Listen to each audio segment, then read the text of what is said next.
Hi, this is Bernie, your Uber elder. I'm closing the day here in San Francisco after a good day of Ubering, and I'm thinking about complexity. Complexity is everywhere in our society. I mean, just this Uber thing is a combination of complexity in the vehicles, the car we drive, unbelievably complex machinery. It was complex the day it was invented, the horseless carriage, but it's gotten ever more complex as we've gone on, with more computers in a car today than in most homes. And combine that with the computers and the internet and the application, the server software that's keeping track of where all the cars are, what status they are, and where the riders are coming from, and the apps on everybody's phone. They make it simple, but you can say it's simple to order a ride with Uber, but clearly it's a very complex system underlying it all. And it's very efficient. It's replacing taxis, but it is up the level of complexity, as we are doing in almost every industry. Shelter, housing used to be quite simple. A century ago, kitchens were outdoors because they were dangerous places. They could burn the place down. Now kitchen has so many appliances in it. A well-equipped kitchen is a thing of beauty, but it's highly complex. The refrigerator, the stove, they're all individually complex. The home, in terms of the utilities it's hooked up to, the water, the gas, the electricity, the internet, the phone line, all highly complex. Commercial buildings, even more so complex. The HVAC systems, the urban planning that goes into developing these homes. I mean, the complexity is everywhere. In the mobility, in our communications, in our medicine. I mean, God, we can replace organs. We have all sorts of pills and vaccines and drugs and procedures, and we have prosthetics. I mean, we have so much in modern medicine that it seems we could live forever, and we're shooting for it. Despite the fact that we know the earth is overpopulated, we keep wanting ever more of that miracle medicine. So complexity then in the travel beyond the car, the air travel, the air traffic controllers that watch our skies, watch the airports. The airport is highly complex. Our law is really complex. I mean, we started off with fairly simple ideas in the Declaration of Independence, then in the Constitution, then we added amendments. We brought forward the common law, but every year more and more law gets created, more and more nuance, more and more slicing and dicing, and we're getting to the point where to know whether something is legal or not, right or wrong, you have to have a team of lawyers. And even the lawyers don't know all the law. They all have to specialize. So we've got specialists in the law. The legislatures, the governance, highly, highly complex. It's been simplified for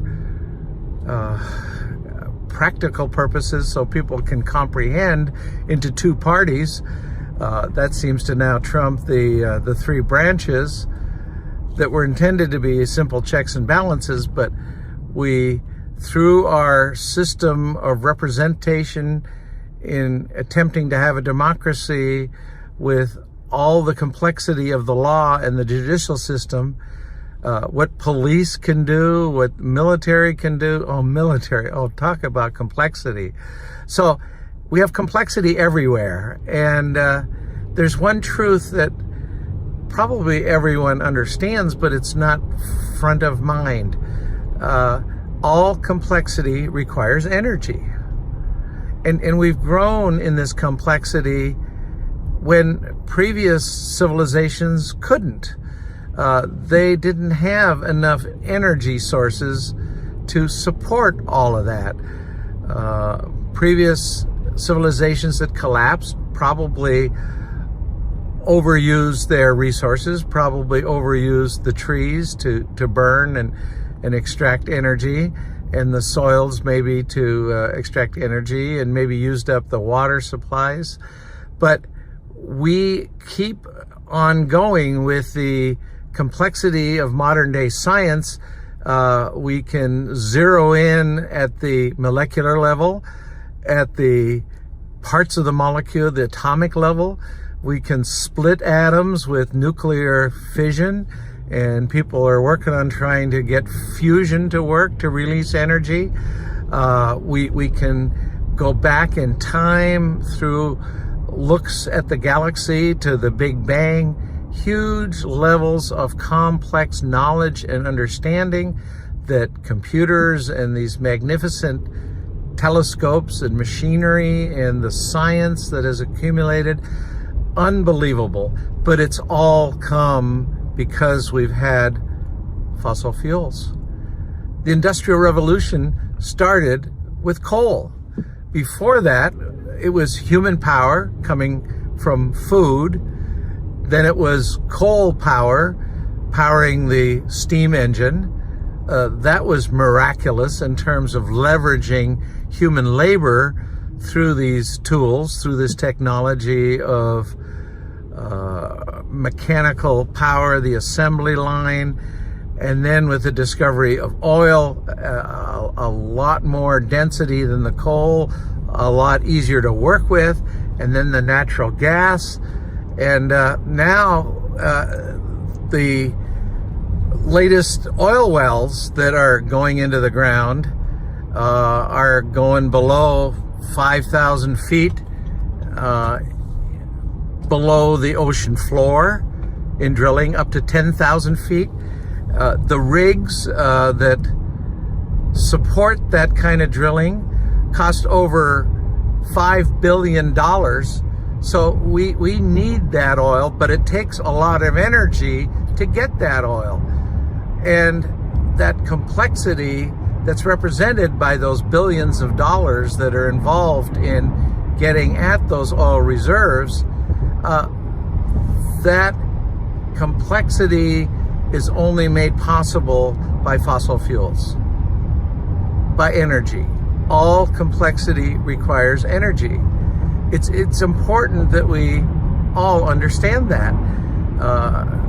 In our government, it's easy to want to create another department like we did after 9/11, Department of Homeland Security, but it added another layer of bureaucracy, of government that took more energy. So our government spends a lot of energy on our behalf with all its complexity, not to mention the military. I won't go there for now, but the truth is that we have our modern civilization with all the wonderful things it gives us that we believe are now normalized and we can't live without, and we must have, and we must find replacement energy sources, because this high energy living we demand. It's understandable that we like it and want it. And it's understandable that we're looking like crazy to find alternative energy sources. But in the end, this complexity is not sustainable. It can't continue. We must live more simply. Simpler is better. Simpler as in indigenous cultures and how they lived, with a lot less complexity, requiring a lot less energy. They still had good lives. You can be happy in a low energy lifestyle. There's some people modeling that from our society who've dropped off the grid, grow their own food, make their own clothes, build their own home. they have chosen a simpler, less energy intensive way of life because they know that's the only way that life can actually be sustained on this planet. Enough for now.